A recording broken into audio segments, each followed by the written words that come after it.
Видимо, ты парижский карманник №1. Я самый лучший. Я на это рассчитываю.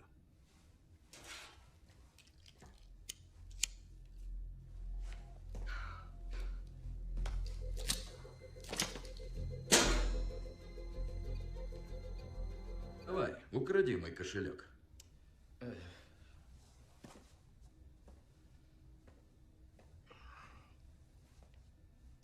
Так. Ну, это бред, ерунда какая-то. Ко мне же не подходит на улице с просьбой украсть кошелек. Это не так работает. Вперед.